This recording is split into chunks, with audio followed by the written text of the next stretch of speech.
Hello అండి, ఈరోజు నేను మీకు చక్కెర పొంగల్ ఎలా తయారు చేయాలో చూపిస్తాను.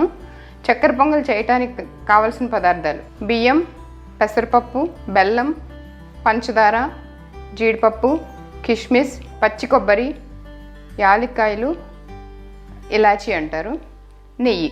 ముందుగా స్టవ్ వెలిగించుకుని కళాయి పెట్టుకుందాం. కళాయి వేడెక్కిందండి. సో ఇప్పుడు దీంట్లో మనం పెసరపప్పు వేసి కొంచెం బ్రౌన్ కలర్ వచ్చేంత వరకు వేయించుకోవాలి. మరి హైలో పెట్టొద్దు, మీడియం హీట్లో పెట్టి పెసరపప్పు వేగుతూ ఉంటుంది. ఈ లోపుగా మనం కొబ్బరిని సన్నగా ముక్కలు కట్ చేసుకుందాం. అట్లాగే జీడిపప్పుని కూడా ముక్కలు చేసుకుందాం. ఇది వేగుతూ ఉంటుంది. ఈ లోపుగా బ్రౌన్ కలర్ వస్తుంది కదండి. ఇట్లా బ్రౌన్ కలర్ వచ్చిన తర్వాత దీన్ని తీసి పక్కన పెట్టేసుకుందాం. నెయ్యి వేసుకుందామండి.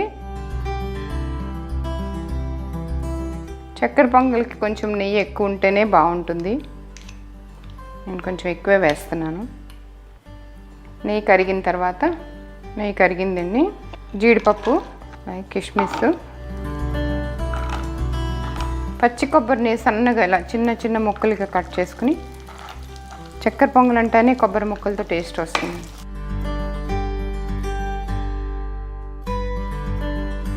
మరీ ఎక్కువ బ్రౌన్ అవసరం లేదు, కొద్దిగా బ్రౌన్ అయితే చాలు. మరీ ఎక్కువ బ్రౌన్ అయితే చేదుగా వస్తాయండి, అంత ఎక్కువ వద్దు. కొంచెం చూడండి, ఇట్లా బ్రౌన్ కలర్గా తెలుస్తుంది కదా, చాలండి. ఇంక ఇప్పుడు స్టవ్ ఆఫ్ చేసేసి దీన్ని పక్కన పెట్టుకుందాం. స్టవ్ వెలిగించుకుని కుక్కర్ పెట్టుకుందాం. 1 కప్పు పెసరపప్పుకి 2 కప్పులు బియ్యం పోయాలి. అట్లాగే అప్పుడు 3 కప్పులు అవుతుంది కదా, 6 కప్పులు నీళ్లు పోద్దాం.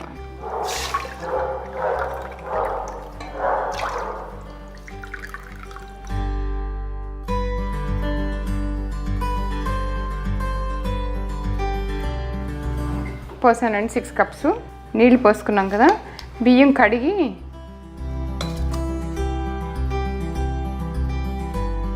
ఇట్లా బియ్యం నీళ్ళు కలిపి దీంట్లోనే పెసరపప్పు కూడా పోసేద్దాము. పోసేసి దీన్ని కుక్కర్ పెట్టేసుకుందామండి. ఒక్కసారి కలిపేసి ఇదంతాను ఇట్లా కలిపేసి కుక్కర్ పెట్టేద్దాం. మూత పెట్టేద్దాం కుక్కర్కి. చక్కెర పొంగల్కి ప్రెషర్ ఇవ్వకపోతేనే బాగుంటుంది. ఉడుకుతున్నప్పుడు మధ్య మధ్యలో అప్పుడప్పుడు చూస్తూ ఉండాలండి. ఇది ఆల్మోస్ట్ స్టవ్ అయిపోయింది. ఇంక ఇప్పుడు ఇట్లా ఉన్నప్పుడు కుక్కర్ ఆఫ్ చేసేసుకోవాలండి. కుక్కర్ ఆఫ్ చేసేస్తున్నాను. ఇట్లా ఇట్లా పొడి పొడిగా వస్తుంది అనమాట. విజిల్ పెట్టకపోతే పొడిగా వస్తుంది అనమాట అండి. ఇట్లా అదే విజిల్ పెడితే కొంచెం పేస్ట్ అయినట్టు అవుతుంది.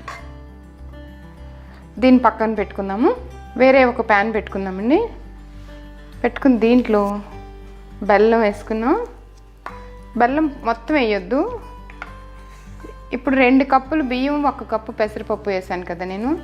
మీరు 3 కప్పులు కాబట్టి 2 కప్పులు వేసుకుంటే సరిపోతుంది. 1 కప్పు బెల్లం వేస్తాను, 1 కప్పు పంచదార వేస్తాను.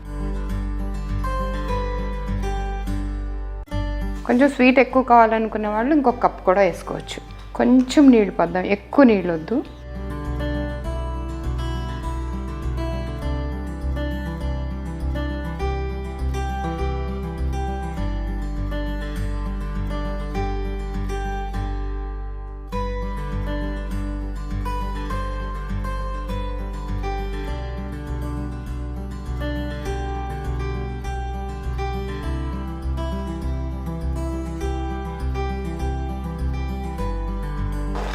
ఇట్లా బెల్లం కరిగింది కదా. బెల్లం కరిగితే చాలు, మనము పాకం వచ్చే అవసరం లేదు. బెల్లము పంచదార కరిగితే అప్పుడు దీంట్లోకి ఈ అన్నాన్ని ఇలా ట్రాన్స్ఫర్ చేసుకో.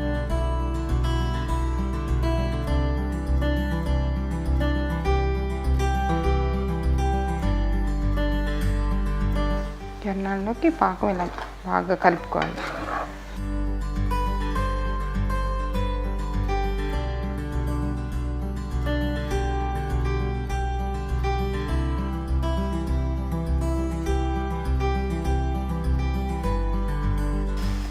బాగా తిప్పుకున్న తర్వాత దీంట్లో ఇప్పుడు ఇలాచీ పౌడర్ వేద్దాము. బెల్లం బాగా కలిసింది, పంచదారను బెల్లం కలిసిపోయిన తర్వాత ఇలా అన్నం పొడి పొడిగా వచ్చేసిందంటే ఇంకా అయిపోయినట్టే లెక్క. మనకి అంతా బెల్లం కావాలనుకున్నప్పుడు అంతా బెల్లం కూడా వేసుకోవచ్చు. నేను హాఫ్ వేసాను, హాఫ్ బెల్లం హాఫ్ షుగర్ వేసాను.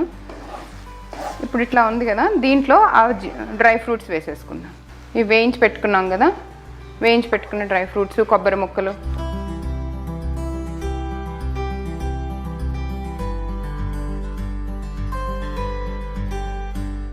కొంచెం నెయ్యి కూడా పడుతుంది.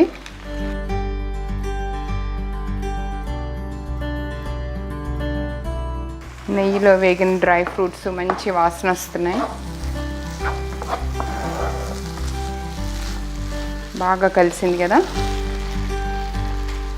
యాక్చువల్గా అయితే ఇంకా కొంచెం నెయ్యి వేస్తేనే బాగుంటుంది. నేను ఇంకా కొంచెం నెయ్యి వేస్తున్నాను.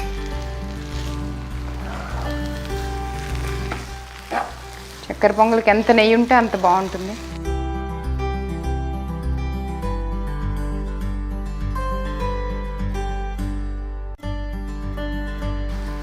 చాలా ఈజీ అండి. అన్నం పప్పు కలిపి వండేసుకుంటే తర్వాత చేసుకోవడం చాలా ఈజీ. చక్కెర పొంగలి అయిపోయిందండి.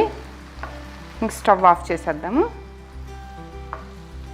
సర్వింగ్ బౌల్లోకి తీసి అమ్మవారికి నైవేద్యం పెడదాం.